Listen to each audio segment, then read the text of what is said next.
கேள்வி பார்வையாளருக்கு வணக்கம். இந்த நேர்காணலில் நாம் சந்திக்க இருக்கும் சிறப்பு விருந்தினர் திமுக இளம் பேச்சாளர் இதய பிறவி பிரசாத். வணக்கம். வணக்கம். திமுகவினுடைய இளைஞரணி, அதாவது மிசா பேச்சு ஆரம்பிச்சு கிட்டத்தட்ட ஒரு 47 வருடம் ஆகிவிட்டது. திமுகவின் வந்து பல்வேறு இடங்கள்ல கொண்டாட்டத்தில் ஈடுபட்டிருக்காங்க. இருந்தாலும் இந்த திமுக இளைஞரணி வளர்க்கறதுக்காக ஸ்டாலின் அவர்கள் மிசாக்கு சிறை சென்று எமர்ஜென்சி போன்ற பல்வேறு பிரச்சனைகளை வந்து அனுபவிச்சுதான் இன்னைக்கு திமுக தலைவராகி முதலமைச்சர் ஆகிற வழக்கு வளர்ந்துருக்காங்க. இன்னைக்கு ஆட்சியின் அளவு விட்டுருந்தாலும் திமுக இளைஞர்ன்றது வந்து உயிர் துருப்போட தான் இருக்கு. எப்படி பாக்குறீங்களா? இல்லை, ஆக்சுவலாக இப்போ நான் வந்து திமுக இளம் பேச்சாளர். இன்னைக்கு நான் திமுக இளம் பேச்சாளராக இன்னைக்கு உங்கள் முன்னாடி நான் பேசுகிறேன் அப்படின்னா, இந்த ஒரு அங்கீகாரத்தையும் இந்த ஒரு வாய்ப்பையும் கொடுத்ததே இளைஞரணி தான். ஏன்னா இளைஞரணி தான் முத தமிழ்நாட்டிலேயே இளம் பேச்சாளர் அப்படின்ற ஒரு அங்கீகாரத்தை எந்த கட்சியிலுமே இளம் பேச்சாளர்ன்ற வார்த்தையே இருக்காது. இளம் பேச்சாளர்ன்ற வார்த்தையை உருவாக்குனது திராவிட முன்னேற்ற கழகம். அதே மாதிரி எந்த கட்சியிலுமே முத இந்தியாவிலேயே ஒரு கட்சியில் இளைஞரணின்னு ஒரு அணியாக இளைஞரணியை உருவாக்கி தோற்றுவித்ததே வந்து இதே திராவிட முன்னேற்ற கழகம் தான். அதுவும் நம்ம மதுரைக்கு என்ன பெரிய பெருமைனா, இதே ஜான்சிராணி பூங்காவில் 1980லலாம் முத வந்து இளைஞரணியை தோற்றுவிக்கப்பட்டுச்சு. அப்போ இளைஞரணியை தோற்றுவிக்கும் போது இதற்கு முன்னாடி முதலமைச்சராக இருந்த திரு மு.க. ஸ்டாலின் தான் அந்த இளைஞரணியில் ஒரு முக்கிய பொறுப்பு வச்சார். நீங்கள் ஒரு வார்த்தை சொன்னீங்க, மிஸ்ஸா பேட்ச். இன்னைக்கு தமிழ்நாட்டை ஆளுற தாவேக்காவோட கட்சி நிர்வாகிகளாக இருக்கட்டும், இல்லை அந்த தலைவராக இருக்கட்டும், இன்னைக்கு இருக்கிற விர்ச்சுவல் வாரியர்ஸாக இருக்கட்டும், அவங்க யாருக்குமே மிஸ்ஸானா என்னன்னே தெரியாது. அந்த மிஸ்ஸா காலங்களில் அவங்க பட்ட வேதனைகளும் அவங்க பட்ட சிறைவாசங்களும் வேற எந்த ஒரு தலைவருமே பட்டிருந்தாங்க அப்படின்னா இன்னைக்கு தமிழ்நாட்டில் அவங்க உயிரோட கூட இருந்திருக்க முடியாது, அவங்க ஆட்சி செஞ்சிருக்க முடியாது. அந்த அளவுக்கு பெரிய வதைகளையும் பெரிய பெரிய பெரிய சித்திரவதைகளையும் தாங்கினாங்க. பெருசாக சொல்லணும்னா ஒரு டைம் கூட திரு தளபதியார் வந்து சொல்லியிருப்பாரு, ஒரு குவளையில் வந்து நம்மளோட உபாதைகளை கழிக்கிறதுக்கும் இன்னொரு குவளையில் வந்து தண்ணி குடிக்கிறதுக்கு இருக்கும். அந்த மாதிரியான சிறைக்குள்ளே 9 பேர் ஒரு சாதாரண ஒரு சின்ன ரூமுக்குள்ளே அடைபட்டு தான் கிடந்து அந்த அளவுக்கு வதையாகி எத்தனையோ பேர் இந்த கட்சியை விட்டு போ, நீ கட்சிக்குள்ளே இருக்கக்கூடாது அப்படின்னு சொல்லி அடி வாங்கி சித்திரவதைப்பட்டு தான் இந்த இயக்கத்தை வளர்த்தாங்க. அதுவும் இளைஞரணி அப்படின்றத சொல்லும் போதே ஒரு மேசிவாக நான் பார்க்குறது எப்படின்னா, இன்னைக்கு இளைஞரணின்னு சொல்கிறாங்க, இவங்க என்னெல்லாம் பண்ணியிருக்காங்கன்னு பார்த்தா, நீங்கள் இன்னைக்கு வரைக்கும் திராவிட முன்னேற்ற கழகத்தோட வளர்ச்சியில் நிறைய அணிகள் இருக்கும். ஆனால் இந்த அணிகளுக்கெல்லாம் ஒரு இதயமாக, ஒரு அணிகளுக்கெல்லாம் ஒரு முன்னோடியாக நிற்கிறது இளைஞரணியாக இருக்கும். இன்னொன்று, இளைஞரணி பொறுப்புக்குள்ளே வர்றாங்கனாலே அவங்களுக்கு வந்து வேலைப்பணிகள் அதிகமாக இருக்கும், கடும் வேலைப்பணிகள் இருக்கும். ஏன்னா அது கட்சி வேலையையும் தாண்டி ஆட்சியில் இருந்தாலும் சரி, ஆட்சியில் இல்லைனாலும் சரி, இளைஞரணி தான் என்ன பண்ணுச்சு, முத வந்து இந்த முரசொலி பாசறைன்னு ஒன்று, அதுக்கப்புறம் வந்து இளைஞரணி நூலகம் நிறைய இடத்துல தமிழ்நாடு முழுக்க அதெல்லாம் சட்டமன்ற தொகுதியில் இளைஞரணி நூலகமாக இருக்கட்டும், அப்புறம் எங்களை மாதிரி இளம் பேச்சாளர்களை உருவாக்குனதா இருக்கட்டும். குறிப்பாக வந்து பார்த்திங்கன்னா கிட்டத்தட்ட நிர்வாகிகளாகவே பார்த்திங்கன்னா 5 லட்சம் நிர்வாகிகளை கொண்ட ஒரே சார்பணியாக நான் பார்க்குறது இளைஞரணி வந்து உருவாக்குறதுனால வந்து இன்னைக்கு இளம் தலைவர் உதயநிதி ஸ்டாலினாக இருக்கட்டும், கழகத்தோட தலைவராக இருக்கிற திரு மு.க. ஸ்டாலினாக இருக்கட்டும், இவங்க 2 பேரோட ரேம்போ எப்படி கிளிக் ஆச்சு அப்படின்னா, சொல்கிற வேலையை செய்கிற இடத்துல யார் இருக்கா, அவங்க அதை எப்படி செய்கிறாங்க, செய்யும்போது அந்த தொண்டனுக்கும் அந்த இளைஞனுக்கும் இந்த கழகத்தோட மூத்த நிர்வாகிகளுக்கும் எப்படி கனெக்ட் ஆகிக்கிறாங்க அப்படின்னு பண்பு பார்த்தோம் அப்படின்னா அவங்க எல்லாரு கூடயுமே ஜெல் ஆகிப்பாங்க. ஏன்னா ஒரு இளைஞனி நிர்வாகி என்ன பண்ணுவாரு அப்படின்னா, சொல்கிற வேலையை செவ்வனே செஞ்சே ஆகணும். அந்த ஆர்டர் வந்து எப்பயுமே இருக்கும். பெரும்பாலும் பார்த்தீங்கன்னா அண்ணா பிறந்தநாள், கலைஞர் பிறந்தநாள், தந்தை பெரியார் பிறந்தநாள், கழகத்தோட எந்த நிகழ்ச்சினாலும் இளைஞரணி அதை தனியாக மெனக்கிடும், தனியாக அதற்காக முன்னெடுப்பு செயல்படும். இன்னொன்று எப்பயுமே எனக்கு ரொம்ப பிடிச்சது என்னென்னா, ஒரு தலைவனை சந்திக்கிறதுக்கு எந்த ஒரு தொண்டனும் எந்த ஒரு இளைஞர் விரும்புவான். இளைஞரணி செயலாளராக இருக்கிற திரு உதயநிதி ஸ்டாலினை எவ்வளோ பெரிய இடர்பாடுகள் இருந்தாலும், என்ன ஒரு நிர்வாகிகள் சந்திப்பு நடந்தாலும் கண்டிப்பாக வந்து வரிசையாக வந்து ரொம்ப ஒழுங்குமுறையாக ரொம்ப நேர்த்தியாக அந்த தலைவரை இந்த தொண்டன் சந்திக்கிற அந்த நிகழ்வு வந்து ரொம்ப நல்லாயிருக்கும். அப்புறம் நீங்கள் கேட்டதில் ரொம்ப முக்கியமானது என்னென்னா, இன்றைக்கி இருக்கிற காலகட்டத்தில் துடிப்புடன் இளைஞரணி இயங்குது. இது எப்படி இயங்குதுன்னு கேட்டால், இன்றைக்கி நான் ஒரு இளைஞன், நான் இளைஞரணியில் இல்லை, ஆனால் இளைஞரணியோட செயல்பாடுகளை வச்சு தான் நான் இளம் பேச்சாளராக உள்ளே வந்திருக்கேன். இன்றைக்கி தமிழ்நாட்டில் ஒரு அரசியல் மாற்றம் வந்துருச்சு. இந்த மாற்றம் இன்றைக்கி இருக்கிற ஜென்சி இளைஞர்களால தான் வந்திருக்கு அப்படின்னு ஒரு பேச்சு அடிபடுது.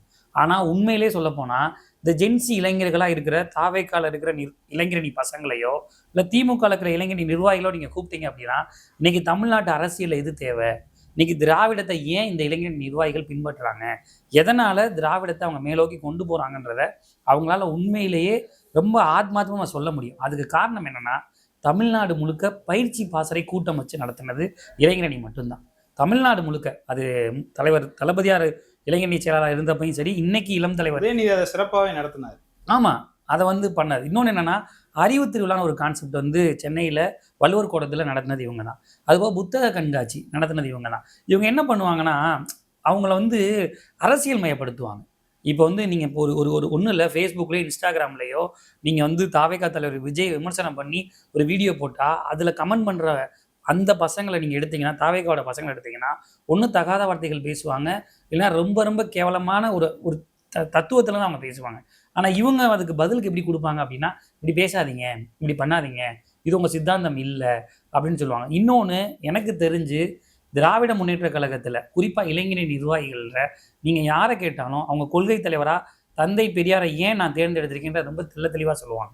இதே இது நீங்கள் தாவேகாவையோ இல்லை வேற மாற்று எந்த கட்சி எடுத்தாலும் கொள்கையாகவும் அந்த சித்தாந்தத்தின் அடிப்படையில் அவங்க பேசவே மாட்டாங்க.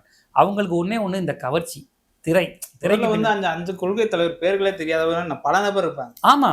ஆனா என்னன்னா அவங்க அப்படி இருக்கிறாங்கல்ல, அதுக்கு காரணம் என்ன அப்படின்னா அவங்கள அரசியல் மயப்படுத்தலைன்றதான் என்னோட மெயின் இதா எடுக்கிறேன். இப்ப முரசொலியில வந்து ஒரு பயிற்சி பாசறையோ இல்லை முரசொலி பாசறை பக்கமோ வைக்கிறாங்கன்னா அந்த பாசறை பக்கத்துல திராவிட முன்னேற்ற கழகம் என்னெல்லாம் ஸ்ட்ரகிள் ஆச்சு, என்ன மாதிரியான செயல்பாடுகளை திராவிட முன்னேற்ற கழகம் வளர்ந்துச்சு, எவ்வளோ போராட்டங்களை கலந்துக்கிட்டுச்சு, என்ன மாதிரியான செயல்பாடுகளில் ஒவ்வொரு நிர்வாகிகளும் ஒவ்வொரு தொண்டனும் இதுக்காக எவ்வளோ இறையானா, நிசா காலத்தில் என்ன கஷ்டப்படனா, மொழிப்போரில் எப்படி வந்து போராடினா, பெண்ணுரிமைக்காக எவ்வளோ போராடினா, சமூக நீதிக்காக எங்கே நின்றா.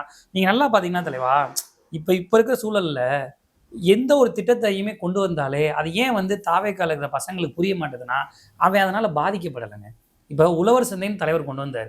அந்த உழவர் சந்தை கொண்டு வரும்போது நிறையா தொழில் பண்ணுற நிறைய முனைவோர்கள் கோவப்பட்டாங்க. ஏன்னா அது எப்படி நீங்கள் ஒரு உழவனையே வந்து விதைக்கிறவனே வந்து நீங்கள் வந்து ஒரு ஓனர் ஆக்க முடியும்? ஏன்னா உழவர் சந்தை கான்செப்ட் அதுதான். எவன் விதைக்கிறானோ நீயே விலையை நிர்ணயம் பண்ணிக்கோ, நீங்கள் விற்று காசாகிட்டு எந்திரிச்சு போ, அதுக்கு உனக்கு ஒரு உட்கார இடமா அந்த சந்தையை நான் கொடுக்குறேன்னு சொன்னார். அதே மாதிரி நில உச்சவரம்பு சட்டம்னு ஒரு சட்டம். அந்த நில உச்சவரம்பு சட்டம் என்னன்னா, உழுபவனுக்கே அந்த நிலம், ரொம்ப அதிகப்படியான நிலங்களை வந்து அப்போ இருக்கிற மிட்டா மிராசாரர்கள் வச்சுருப்பாங்க, அதை உடைச்சு உழுபவனுக்கே அந்த நிலத்தை கொடுத்தாரு.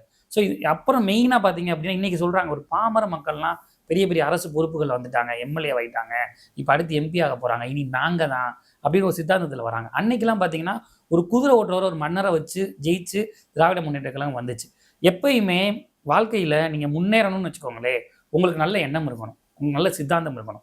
அந்த நல்ல எண்ணத்தையும் சித்தாந்தத்தையும் திராவிட முன்னேற்ற கழகத்தில் இருக்கிற இளைஞரணி பசங்களுக்கு, இளைஞரணி நிர்வாகிகளுக்கு இந்த கட்சி கொடுக்குது. ஏன் நான் சொல்கிறேன்னா, இப்போ நான் இளம் பேச்சாளர் நீ வா மேடையில் நீ பேசுன்னு மட்டும் என்னை விடலை. நான் இளம் பேச்சாளர் ஆனவுடனே எங்களை என்ன பண்ணாங்கன்னா, திராவிட இயக்க பேரவை சுபவி ஐயா நடந்த அந்த பேரவையில் எங்களை கொண்டு போய் விட்டு, திராவிடம்னா என்ன, இந்த சித்தாந்தத்தின் அடிப்படையில் ஏன் பயன்பெறணும், இன்னைக்கு மக்களுக்கு எது தேவை எது தேவையில்லை, உனக்கு சமூக நீதி பார்வை இருக்கா, உனக்குள்ள சாதி எண்ணம் இருக்கா, நீ என்ன மாதிரியான வழிபாடுகளை மேலே போகிறேன்றத ஒரு கிளாஸை வாரம் ஒரு ஜூம் கிளாஸ் கண்டக்ட் பண்ணி முதல்ல எங்களை அந்த திராவிட இயக்கத்துக்குள்ளே எங்களை வலிமைப்படுத்தினாங்க. அடுத்து என்ன பண்ணாங்கன்னா, எங்களுக்கே பயிற்சி பாசறை முகாம் நடத்தினாங்க. அந்த பயிற்சி பாசறை முகாமில் யாரெல்லாம் திராவிட சிந்தனையில் அதிகமாக இருக்கிற ஆர் ராசா, திண்டுக்கல் ஐலியோனி, திருச்சி சிவா, அவங்களெல்லாம் வந்து மேடையில் பேச விட்டு எங்கள்கிட்ட கருத்து பரிமாற்றம் பண்ண வச்சாங்க.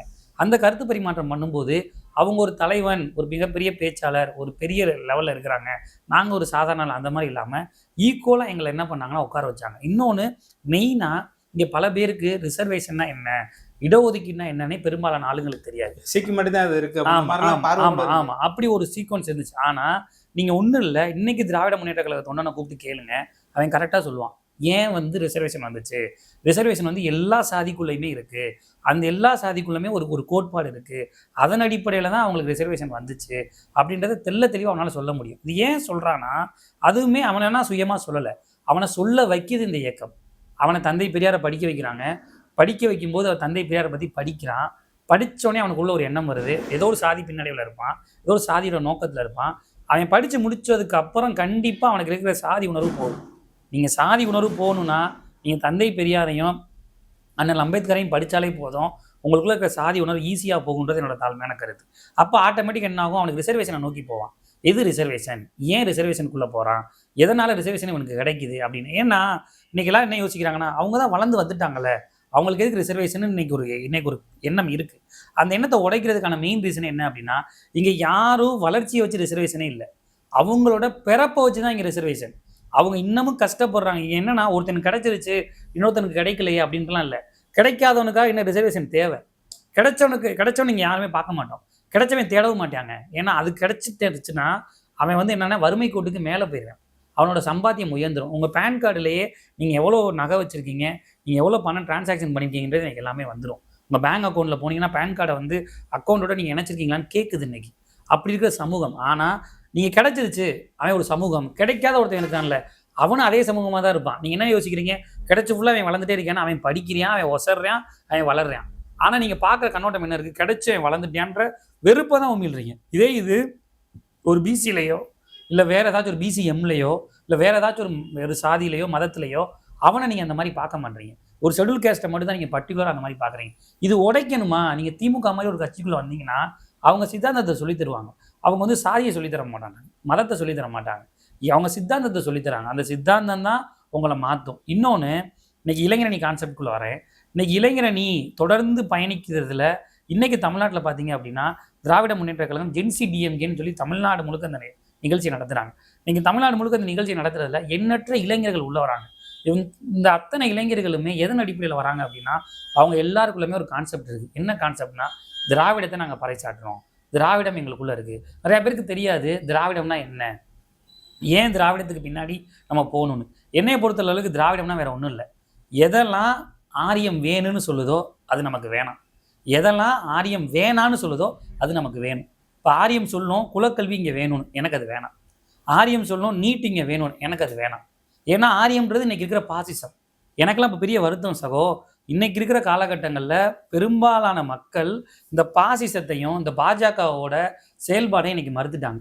நேற்று வந்த சினாரியோ என்ன அப்படின்னா, தமிழ்நாட்டோட பொருளாதார வளர்ச்சியில் 2வது இடத்துல இருந்த தமிழ்நாடு, இந்தியாவோட பொருளாதார வளர்ச்சியில் தமிழ்நாடு 2வது இடத்துல இருந்துச்சு.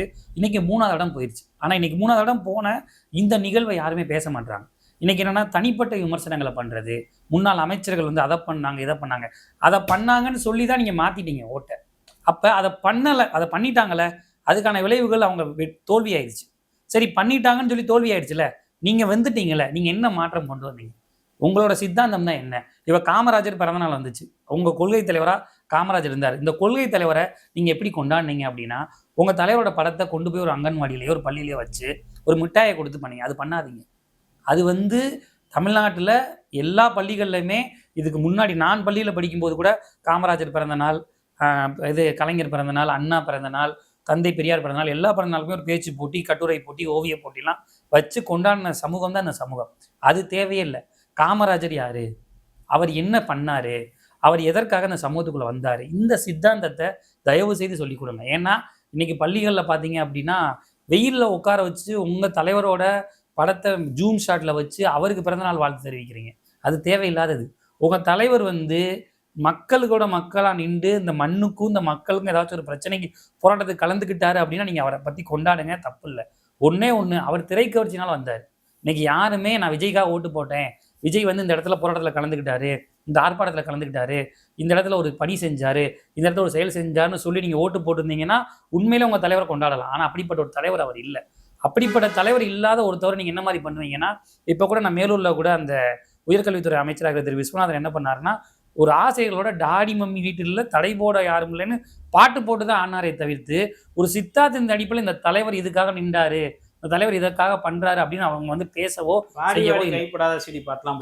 ஆமா அந்த வாடி வாடி கைப்படாத சிடின்ற பாட்டை போட்டாரு. கொள்கை தத்துவ பாடல், அதுக்காக கொள்கை தத்துவ பாடல். இன்னொன்று, ஒரு பெண்ணுக்கு வந்து தன்னோட கால் விரலை பிடிச்சி சுளுக்கு எடுத்து விடுறாரு. இதுவே ஒரு மிகப்பெரிய தவறுங்க. அந்த பெண்ணுக்கு எது குட் டச்சு பேட் டச்சுன்னு சொல்லிக் கொடுக்குற இடத்துல தான் ஒரு மாண்புமிகு அமைச்சர் இருக்கணுமே தவிர்த்து கால் சுளுக்கு எடுத்து விடுறது ஒரு பெரிய விஷயம் இல்லை. ஆனால் அதை பண்ணிட்டு அதுக்கு இன்னும் ஒப்புதுறீங்க. எப்படின்னா, அவங்க பேரண்ட்ஸே ஒன்றும் சொல்லலை, நீங்கள் என்ன பற்றி பேசுறீங்க அப்படின்னு. நீங்கள் பண்ணுறது தவறு, அதை ஒத்துக்கங்கன்றேன். நீங்கள் ஒத்துக்காத வரைக்கும் இங்கே எதுவுமே நாணயமாக நடக்காது. அப்புறம் மெயினாக நான் சொல்கிறது என்ன அப்படின்னா, இன்னைக்கு இளைஞரணி இதுக்கு முன்னாடி செயலாளராக இருந்த திரு முத்துவேல் கருணாநிதி ஸ்டாலின் இன்னைக்கு தோத்துட்டார். ஆனால் தோத்துட்டாரு அப்படின்னு அவரை கொண்டாடாமல் இருக்க முடியாது. காரணம் என்ன அப்படின்னா, அவர் இளைஞரணி செயலாளராக இருக்கிறப்பையும் சரி, இதுக்கு முன்னாடி மேயராக இருக்கிறப்பையும் சரி, துணை முதல்வராக இருக்கிறப்பையும் சரி, முதலமைச்சராக இருக்கிறப்பையும் சரி, கட்சியில் வந்து பொருளாளராக இருக்கிறப்பையும் சரி, இந்த எந்த பொறுப்புகள் இருந்தாலும் அவர் என்ன செயல்பாடுகள் செஞ்சாலும் அவரோட தத்துவத்தில் திராவிடமும் தந்தை பெரியாரோட செயல் முழுசாக இருக்கும். ஏன்னா இந்த திராவிடமும் தந்தை பெரியாரோட செயல் முழுசாக இருக்கிறனால தான் அவரால் அடுத்த கட்டமாக தன்னை வளர்த்துக்க முடிஞ்சு. அந்த வளர்ச்சி தான் இன்றைக்கி தமிழ்நாட்டோட முதலமைச்சராக கடந்த 5 ஆண்டுகளில் நீங்கள் என்ன திட்டம் வேணாலும் எடுங்க, அந்த எந்த திட்டத்தை எடுத்தாலும் கண்டிப்பாக அந்த திட்டத்தில் ஒரு சமூக நீதி பேசும். அதாவது அவர் திட்டத்தோட பேர்லாம் பார்த்தீங்க அப்படின்னா இன்னைக்கு கூட நான் முதல்வன் திட்டத்தை வந்து மாற்றி ஏதோ டிஎன் ஸ்கில்னு மாற்றிருக்கீங்க. அப்போ உங்களுக்கு என்ன பிரச்சனை அப்படின்னா முதல்வன்ற பேர் கூட இருக்கக்கூடாது. முதல்வன்றது தன்னை முதல்வன் நான் ஏற்றுக்கிறாருன்னு கூட சமயமாக பார்த்தீங்கன்னா அந்த சிடிஆர் நிர்மல்குமார் அமைச்சர் சொன்னார். அது அது அதுக்கான அர்த்தமே இல்லை. அதாவது அதோட கண்டென்ட் எப்படி இருக்குன்னா, உலகை வெல்லும் இளைய சமூகம். இந்த சமூகத்தில் இருக்கிற அத்தனை பேரும் படித்து அடுத்த கட்டமாக முன்னேறி வேர்ல்டு லெவலில் தன்னை வந்து மேம்படுத்திக்கிறதுக்கான ஒரு ஸ்கீமாக ஒரு திட்டமாக தான் பார்த்தாங்க அந்த திட்டத்தை. இன்னொன்று எனக்கு பெரிய வருத்தம் என்ன தெரியுங்களா, அந்த வீடியோ கூட நான் பார்த்தேன். சிடிஆர் நிர்மல்குமார் பேசும்போது லெஃப்ட் சைடு வந்து மாணிக்கம் தாகூரும் ரைட் சைடு வந்து சு வெங்கடேசனும் உட்காந்துருந்தாங்க. இந்த லெஃப்ட் சைடு மாணிக்கம் தாகூரும் ரைட் சைடு சு வெங்கடேசனும் இதே எம்பி தேர்தலில் இதே நான் முதல்வன் திட்டத்தை பேசி தான் மக்கள்கிட்ட ஓட்டே வாங்கினாங்க. ஏன்னா பயனடைஞ்சவங்க நிறைய பேர் இருக்காங்க. நீங்கள் பயனடையாத இந்த திட்டத்தை பற்றி தெரியாதவனை பற்றி பேசுகிறீங்க, தெரிஞ்சவனை பற்றியும் பயனடைஞ்சவனை பற்றியும் ஏன் பேச மாட்டீங்க? நிறைய பேருக்கு தெரியாது மகளிர் விடியல் பயணம் வந்து ஒரு ஃப்ரீ பஸ்ஸு அப்படின்னு நீங்கள் சாதாரணமாக எடுத்துகிட்டு போகிறீங்க. ஆனால் இன்றைக்கி இப்போ நான் இருக்கிற ஏரியா வந்து ஒரு மேலூரோ ஒரு உசிலம்பட்டியோனா, நான் மதுரைக்கு ஒரு சிட்டிக்குள்ளே ஒரு ஏதோ ஒரு வேலை பார்க்கணும், சாதாரண ஒரு துணி கடையில் ஒரு 15,000 10,000 ஒருத்தவங்க ஒரு மகளிர் வேலை பார்க்கணும் அப்படின்னா அவங்க இங்கேருந்து அங்கே போயிட்டு வந்தால் அந்த பஸ் சார்ஜே கிட்டத்தட்ட 50 ரூபா ஆகும். அப்போ 30 நாள் தொடர்ந்து வேலைக்கு போகிறாங்கன்னா கிட்டத்தட்ட 1,500 ரூபா ஆகும். அந்த 1,500 ரூபாய் கூட மிச்சம் பிடிக்கிறதுக்கான ஒரு தேவையாக ஒரு சேவையாக தான் அதை பண்ணாங்க. ஆனால் 1,000 ரூபாய் மிச்சம் பிடிச்சிட்டாங்க, அது அவங்களுக்கு வருமானமா? அது இல்லை. வீட்டில் இருக்கிற பிள்ளை, வீட்டில் இருக்கிற மகளிர், வீட்டில் இருக்கிற பெண்கள் முடங்கி கிடக்கக்கூடாதுன்னு ஒரு திட்டத்தை கொடுத்தது தான் அந்த மகளிர் விடியல் பயணம். இந்த திட்டத்தை யாராச்சும் கொடுத்துருக்கீங்களா? இந்த திட்டத்தை பற்றி இதுக்கு முன்னாடி யாராச்சும் கொண்டு வந்தாங்களா? இல்லை இதுக்கு முன்னாடி ஏடிஎம்கே ஆட்சியிலையோ இல்லை இப்போ இருக்கிற தாவேக ஆட்சியோ வந்து இப்போ கிட்டத்தட்ட 2.5 மாதம் ஆச்சு. இந்த 2.5 மாதத்தில் சமூக நீதி பேசுகிற, சமத்துவம் பேசுகிற, மக்களை பிரிக்கிற சனாதனம் ஒளிகிற மாதிரி ஏதாச்சும் ஒரு திட்டம் கொண்டு வந்திருக்காங்கன்னு சொல்லுங்க பார்ப்போம். எதுவுமே சொல்லிட்டாங்களா? பாஜக சண்டை போட மாட்டோம், நாங்க அப்படியே நார்மலைஸ் பண்ணிடுவோம், பெரியாரோட கடவுள் மறுப்பு நாங்க ஏத்துக்கவே மாட்டோம்னு சொல்லிட்டாரு. வெளிப்படையா நான் இல்ல இந்த சைடுட்டாரு. இல்ல நான் என்ன சொன்னேன்னா, நீங்க காம்ப்ரமைஸ் ஆகுங்க. இப்ப அவங்க சொன்ன தலைவர் சொன்ன மாதிரி வந்து மத்தியில் கூட்டாட்சி, மாநிலத்தில் சுயாட்சி தான், அதுல மாற்று கருத்து வைக்கல. நான் என்ன கேட்கறேன்னா, ஒரு இப்ப தலைவர் வந்து முதலமைச்சரா பதவி ஏற்றாரு, கிட்டத்தட்ட 5 இதுல சைன் போட்டாரு. ஆவின் பால் விலையை குறைச்சாரு, கொரோனாவோட தொகையை உயர்த்தி கொடுத்தாரு. அதுபோல் கொரோனாவில் வந்து யாரெல்லாம் வந்து கவர்மெண்ட்டில் இருக்கிறாங்களோ ப்ரைவேட்டில் இருக்கிறவங்களோட செலவை ஏற்றுக்கிட்டாரு. இந்த மகளிர் விடியல் பயணத்துக்கு வந்து கையெழுத்து போட்டார். ஸோ ஒரு திட்டத்தை வந்து தலைவராகி உங்களுக்கு டைம் வேணும்னு கேட்குறீங்களா? நீங்கள் டைம் கேளுங்க. ஆனால் நீங்கள் கொண்டு வந்த திட்டங்களில் ஏதோச்சும் ஒரு திட்டம் உணர்வா உள்ளன்போட மக்கள் டச் பண்ணுறான், அவனுக்கு ஃபீல் ஆகுது, தீனா சுடும் இல்லை, அந்த மாதிரி தொட்டோன்னே அவனுக்கு அது ஃபீல் ஆகுது அப்படின்ற மாதிரி ஒரு திட்டங்களை உங்களால் இந்த 70 நாள் ஆச்சுன்னு நினைக்கிறேன், 70 நாட்களில் உங்களால் சொல்ல முடிஞ்சா? சிங்கப்பெண் படையை கூட சொல்ல முடியாது. இல்லை, சிங்கப்பெண் படையில் வந்து அவன் கேஸ் போட முடியாதுல்ல. சிங்கப்பெண் படைன்றது இப்போ போய் ஒரு இடத்துல நிற்கிறான், தப்பு பண்ணால் அடித்து துரத்துறாங்க, இப்போ பத்துறாங்க, ஒரு பஸ் ஸ்டாண்ட்லேயே நிற்கிறாங்க. இது ஆல்ரெடி எல்லா இடத்துலையும் இருந்துச்சுல்ல. நீங்கள் ட்ரெஸ்ஸை மாற்றி போட்டு ஒரு காட்சியாக தானே பண்ணுறீங்க. சிங்கப்பெண் படைன்னு சொல்கிறீங்களே, சிங்கப்பெண் படையினால் இந்த சக்ஸஸ் ஆகிருக்கு, இந்த ரேசியோ ஆகிருக்குன்னு எங்கே சொல்லுங்கள் பார்ப்போம். சிங்கப்பெண் படையினால் தமிழ்நாட்டில் இவ்வளோ குற்றங்கள் குறைஞ்சிருக்குன்னு சொல்லுங்களேன். இல்லையே, தொடர்ந்து குற்றங்கள் நடக்க தானே செய்யுது. தொடர்ந்து வந்து இங்கே குற்ற பின்னணிகள் நிறைய பேர் மாட்டிட்டு தானே இருக்கிறாங்க. நான் என்னோட கேள்வி என்னன்னா, மகளிர் விடியல் பயணத்தில் இருக்கிற விடியலை தூக்குறீங்க, நான் முதல்ல இருக்கிற பேரையே நீங்கள் வேற ஒரு பேரை மாற்றுறீங்க. இப்படி ஒரு திட்டத்தின் பேரை மாற்றி நீங்கள் அரசியல் பண்ணுறதுக்கு புதுசாக ஒரு திட்டத்தை கொண்டு வந்து நீங்கள் செயல்படுத்துங்களே. நீங்கள் சொல்கிறீங்க நான் வந்து ரியல் தாய்மாமன் இல்லை, ரியல் தாய்மாமன், பிறக்கிற குழந்தைங்களுக்கு ஃபுல்லாக நான் ஒரு மோதிரம் போட போனேன். பிறக்கிற குழந்தைங்களுக்கு மோதிரம் போடுறது வந்து நீங்கள் ரியல் தாய்மாமன் நினைக்கிறீங்க, அது இல்லை. அந்த குழந்தை பிறக்கிறதுக்கான சூழல் சரியா இருக்கா? இப்போ வந்து இதுக்கு முன்னாடி ஆரம்ப சுகாதார நிலையம்னு ஒரு கான்செப்டை கொண்டு வந்ததே திராவிட முன்னேற்ற கழகம் தான். பெரும்பாலான ஊர்களில் அரசு மருத்துவமனைக்கு இன்னைக்கு மக்கள் படையெடுத்து வந்தாங்கன்னா அதுக்கு காரணம் திராவிட முன்னேற்ற கழகம் தான். அதுவும் குறிப்பாக வந்து கர்ப்ப காலங்களில் தொடங்கி பிறப்பில் தொடங்கி இறப்பு வரைக்கும் ஏதாச்சும் ஒரு பிளான், ஏதாச்சும் ஒரு ஸ்கீம், ஏதாச்சும் ஒரு நலத்திட்டம், ஏதாச்சும் ஒரு நிதி உதவி, ஏதாச்சும் ஒரு பங்கீடு, இதை கொடுத்ததும் திராவிட முன்னேற்ற கழகம் தான். எதை வேணாலும் எடுங்க. தமிழ்நாடு மின்சார வாரியம் கொண்டு வந்தது திராவிட முன்னேற்ற கழகம், போக்குவரத்து கழகம் கொண்டு வந்தது திராவிட முன்னேற்ற கழகம், பாடநூல் கழகம் கொண்டு வந்தது திராவிட முன்னேற்ற கழகம். எல்லாமே கொண்டு வந்துட்டு இந்த மக்கள் இவங்களை இரையாக்குறாங்க அப்படின்னா ஏன் அதை நாங்கள் ஏற்றுக்கணும்? இதில் ஏதோ சில குறைகள் இருந்திருக்கலாம், ஒரு சில குறைகளுக்காக பெத்த தாயை பழிக்கலாமா? அந்த மாதிரி தான் நாங்களாம் திராவிட முன்னேற்ற கழகத்துக்கு இன்ன வரைக்கும் பின்னாடி நிற்கிறோம். ஆனால் இவங்க என்னன்னா ஈஸியாக பழிச்சுறது, பழிச்சொல்லுக்கு ஆளாக்குறது, இந்த மக்களையும் இந்த மண்ணையும் ஈஸியாக பேசுகிறது. ஆனால் நான் சொல்கிறேன், இன்னைக்கு தாவேகாக்கு ஓட்டு போட்ட மக்கள் அத்தனை பேருக்குமே ஒரு திராவிட முன்னேற்ற கழக இளம் பேச்சாளர் இறுதியாக நான் ஒன்று சொல்லிக்கிறேன். உங்கள் தலைவரை ஒரு நல்ல ஆத்மாத்மமாக திருப்தியாக கொண்டாடுறதுக்கு ஒரு 10 விஷயம் நீங்கள் சொன்னீங்க அப்படின்னா நான் கண்டிப்பாக திமுக இளம் பேச்சாளரை விட்டு விலகிட்டு ஒரு தாவேகாவோட தொண்டை நான் வரேன். ஆனால் உங்களால் எதுவுமே சொல்ல முடியாது. நீங்கள் என்ன சொல்லுவீங்க? காலையில் அவரே போகிறாரு, அவரே ஒரு டிஃபன் பாக்ஸை தூக்கிட்டு போறாரு, அவர் வாயில அவரே சாப்பிட்றாரு, அவர் என்ன பண்றாரு. நான் பார்த்தேன் தலைவா, இப்போ சென்னைக்கு போறப்ப கூட மக்கள் வந்து அந்த ஆளை பார்க்கணும்னு ரொம்ப நோய் போறேன். அஜித் இருந்தாலும் அப்படிதான் பார்ப்பேன், சிவகார்த்திகேயன் இருந்தாலும் அப்படிதான் பார்ப்பேன். இன்னைக்கு இந்த ஒரு படம் இருக்கே, இந்த இப்போ கூட பிரதீப் ரங்கநாதன், அவன் வந்தாலும் பார்ப்பேன், யார் வந்தாலும் பார்ப்பேன். இது மக்களோட இயல்பு. ஆனா அலமையில் வரும்போது ஆட பார்க்க வந்து கூட்டம் கூடிச்சு. அவ்வளவுதான் சொல்றேன், அவ்வளோ கூட்டம் கூடி வரத்தான் செய்வேன். ஆனா நான் இதுக்காக வந்தேன், தலைவர் விஜயை நான் வந்து ஒரு சித்தாந்தத்தின் அடிப்படையில் வந்தேன், எனக்கு ஒரு நல்லது செஞ்சார் வந்தேன், என்னை படிக்க வச்சார் வந்தேன், என்னை ஆளாக்குனார் வந்தேன், எனக்கு இதை கொடுத்தாரு வந்தேன். நீங்க எதுவுமே கொடுக்கல, ஆனா நீங்க முதல்வர். இப்ப சொல்லுங்க, நீங்க சொன்னீங்கல்ல ஏதோ கவர்ச்சி மூலியமா நான் வரல, மக்களோட அன்பின் மூலியமா வந்தேன். நீங்க என்ன மயிரில் வந்தீங்க? நீங்க கவர்ச்சியில தான் வந்தீங்க. நான் அடிச்சு சொல்லுவேன், உங்களுக்கு இருக்கிறது வெறும் கவர்ச்சி மட்டும்தானே தவிர்த்து உங்களுக்கு எந்த போராட்ட குணமும் இல்லை. உங்களுக்கு போராட்ட குணம் இருக்குன்னா அதை காமிங்கன்ற. உங்களால் இப்போ எங்களால் முடியல, எங்களால் ஒரு சில விஷயம் முடியல, உங்களுக்கு அந்த வாய்ப்பு இருக்குல்ல. நீங்கள் தமிழ்நாட்டின் முதலமைச்சர் தானே, எங்க திராணியா தெம்பா ஒரு பத்திரிகையாளரை வச்சு இதனாலலாம் நான் மத்திய அரசு எதுக்குறேன், இந்தந்த காரணத்தினால நான் திராவிடத்துக்கு பின்னாடி நிற்கிறேன், இந்தந்த காரணத்தினால நான் தமிழ் தேசியத்தை விரும்புகிறேன், இந்தந்த காரணத்தினால நான் எல்லாத்தையும் ஏற்றுக்கிறேன், நீங்கள் சொல்லுங்கள் பார்ப்போம். நீங்கள் தமிழ்நாட்டில் அரசியலை நீங்கள் ஒரு காட்சியாக தான் பார்க்குறீங்க, ஒரு கவர்ச்சியாக தான் பார்க்குறீங்க. இன்னமும் உள்ளன்போடு நீங்கள் உள்ளே இயங்கி வந்தீங்கன்னா இங்கே மக்களோட பிரச்சனைகள் நிறையா இருக்குது, அதெல்லாம் பேசணும். நீங்கள் கேட்கலாம், 75 ஆண்டு காலம் திமுக வந்து கட்சி தொடங்கிருச்சு, 30-40 வருஷம் இங்கே ஆட்சி செஞ்சிருச்சு, இங்கே ஏன் வந்து இன்னும் இதெல்லாம் மாற்ற முடியலைன்னா இதை மாற்ற முடியாமல் இல்லை. முடிஞ்ச அளவுக்கு கொஞ்சம் கொஞ்சமாக செயல்பாடுகளை கொடுத்துட்டே இருந்தனால தான் இன்றைக்கி தமிழ்நாடு இந்த அளவுக்கு தன்னிறைவு பெற்ற மாநிலமாக இருக்குது. இங்கே கிட்டத்தட்ட தனியாகவே 22 பல்கலைக்கழகம் இருக்குது. இதுக்கு முக்கிய காரணம் திராவிட கட்சிகள், திமுக, அதிமுகவும் தான். உண்மை அது. இன்னைக்கு மற்ற மாநிலங்கள் ஒப்பிடும்போது தமிழ்நாடு இந்த அளவுக்கு முன்னேறி இருக்குன்னா இதுக்கு காரணம் இங்கே இருக்கிற ஆட்சி முறை தானே. இங்கே இருக்கிற பிழையை சொல்கிற இந்த சமூகம் இங்கே இருக்கிற செயல்பாடையும் இங்கே இருக்கிற நல்ல விஷயத்தையும் ஏன் பேச மாட்டேது? அதே விஜயை மட்டும் பேசும்போது மட்டும் நீங்கள் வந்து நல்ல விஷயத்தை மட்டும் பேசிட்டு அவர் பிள்ளையை மட்டும் பேசாமல் இருக்குது ஒருதலை பட்சமா இல்லையா? அதனால் இன்னைக்கு இருக்கிற இளம் தலைமுறை பிள்ளைகள், குறிப்பாக இளைஞர்கள், இளைஞிகள், நீங்கள் ஒரு சித்தாந்தத்திற்கு பின்னாடி போகிறீங்க அப்படின்னா அது சரியா தப்பான்னு உங்களை நீங்களே பகுப்பாய்வு செஞ்சுக்கோங்க. எங்களை நாங்கள் பகுப்பாய்வு செஞ்சோம். அதனால் இன்னைக்கு திமுக வந்து இளைஞரணியாக தொடங்கி கிட்டத்தட்ட 47 ஆண்டு காலம் இன்னைக்கு அடியெடுத்து வைக்குது. இந்த 47 இல்லை, இன்னும் 470 ஆண்டு காலமும் யாரோ ஒருத்தவர் அந்த திமுக பின்னோக்கி போய்கிட்டு தான் இருப்பாங்க. காரணம் என்னன்னா, திமுகன்றது எல்லாருக்கும் தேவைப்படுற ஒரு தாய்ப்பால் மாதிரி. அது கண்டிப்பாக எந்த அளவுக்கு பியூராக இருக்குமோ அந்த அளவுக்கு பியூராக இருக்கும். அதில் சின்ன சின்ன குளறுபடிகளை பேசுகிற இடத்துல நாங்கள் இல்லை. அது குளறுபடியாக இருந்துச்சுன்னா நாங்களே நெஞ்ச நிமித்தி சொல்லுவோம், இது தப்புங்க, இதை பண்ணாதீங்க அப்படின்னு சொல்லி. அந்த திராணியும் தெம்பும் ஒரு திமுக தொண்டனா, ஒரு திமுக இளைஞனா எங்களுக்கு இருக்குது. அதை நாங்கள் நேரடியாக தலைவர்கிட்ட சொல்லுவோம். அதை தலைவர்கிட்ட சொல்லி அதுக்கான தீர்வை நாங்களே பெற்றிருப்போம். ஆனால் நீங்கள் வெளியிலேருந்து பார்க்கும்போது உங்களுக்கு அது பெரிய ஒரு பிழையாக தெரியுது. வாங்க, உள்ளே வாங்க, ஒரு நாள் ஒரு பொழுது திமுக என்ன மாதிரி சித்தாந்தத்தில் பயணிக்குதுன்னு பாருங்கள். அப்புறம் உங்களுக்கு பிடிக்கலையா நீங்கள் வேறு கட்சி கூட போங்க, வேறு சித்தாந்தத்தை எடுங்க. ஆனால் ஒன்றே ஒன்று, உங்களுக்கு சாதிய பாகுபாடு இருக்குது, உங்களுக்கு சாதிய எண்ணம் இருக்குது, ஒரு சாதி பின்னணியில் இருக்கீங்கன்னா உங்களுக்கு திமுக செட் ஆகாது. இங்கே இருக்கிற திமுகன்ற ஒரு அடிஞானமே தந்தை பெரியாரையும் பேரறிஞர் அண்ணாவையும் இன்னைக்கு முத்தமிழறிஞர் கலைஞரையும் ஒரு சித்தாந்த தலைவராக கொண்டாடிட்டு போகிற இளைஞர்கள் இங்கே கோடி பேர் இருக்கும்.